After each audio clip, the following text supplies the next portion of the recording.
শুভ সকাল বন্ধুরা, তোমরা সবাই কেমন আছো? আশা করছি সবাই খুব ভালো আছো, আমিও ভালো আছি।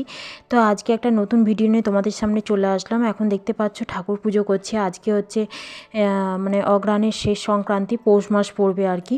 তো আমাদের মানে আমার শ্বশুরবাড়িতে শাশুড়ি আর কি ইতু পুজো করে, সেই জন্য প্রত্যেক রবিবার আর কি মানে ইতু গাছ এনে ইতু গাছকে পুজো করা হতো। আর একটা মানে নতুন চাল নতুন গুড় দিয়েও পুজো হতো। আর অগ্রহায়ণ মাসের শেষের দিকে খুব ভালোভাবে আর কি মানে বেশ বড় করে আর কি পুজো হতো।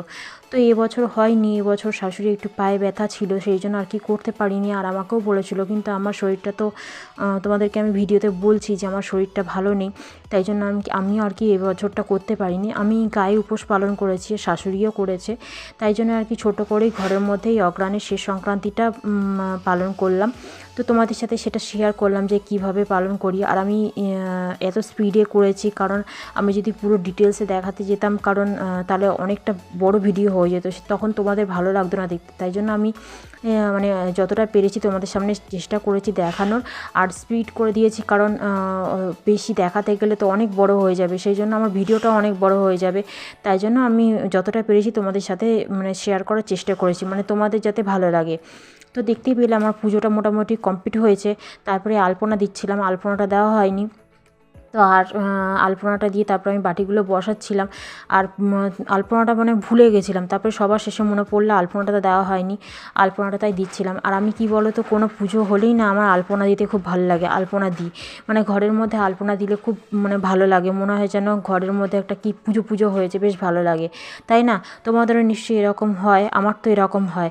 আর আমি কি বলো তো, পুজো আর্চা করতে ভালোই বাসি, কিন্তু মানে সময় হয়ে ওঠে না। আর তাছাড়া শরীরটাও ভালো যাচ্ছে না, ওই জন্য ঠিক মতন করে উঠতে পারছি না। নইলে আগে মানে আগে বলছি, আমার বিয়ের আগে আমি পুজো আর্চা করতে খুব ভালোবাসতাম। কোনো পুজো মানে কোনো জায়গায় কোনো পুজো হলে, মন্দিরে কোনো বা আমাদের পাড়াতে পুজো হতো, সেখানে আমাকে মানে ডাকতে আসতো, আমি পুজোর জোগাড় করতাম, মানে এত ভালো লাগতো। এখনও করি, আমার শ্বশুরবাড়ি ওখানে ডাক দিলেই আমি পুজোর জোগাড় করি, কারণ আমার পুজোর জোগাড় করতে ভালো লাগে আর পুজোর কাজ করতেও খুব ভালো লাগে।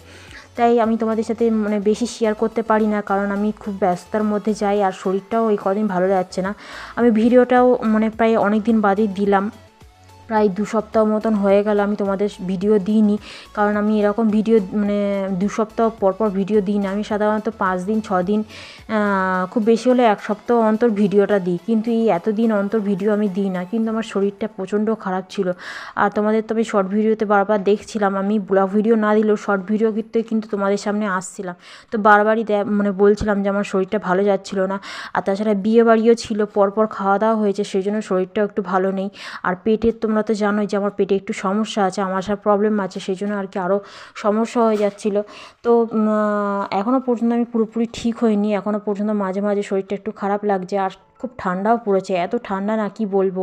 আর তোমরা তো জানো আমি কোন্নগরে এসেছি, বড়নগর থেকে। কলকাতাতে অতটা ঠান্ডা লাগে না, কিন্তু কোন্নগরে না খুব ঠান্ডা লাগছে। আর এত ঠান্ডা না, পুরো কেঁপে যাচ্ছি, এত ঠান্ডা। তো যাই হোক, তারপরে দেখো তোমাদের সাথে কথা বলতে বলতে আমার পুজোটাও কমপ্লিট হয়ে গেছে। আর আলপনাগুলোও দেখতে পেলে যে শুকিয়ে গেছে, তখন ভিজে অবস্থায় ছিল, তাই আমার দেখা যাচ্ছিল না। তো আমার ভিডিওটা আমি এখানেই শেষ করব। তোমরা ভালো থেকো, সুস্থ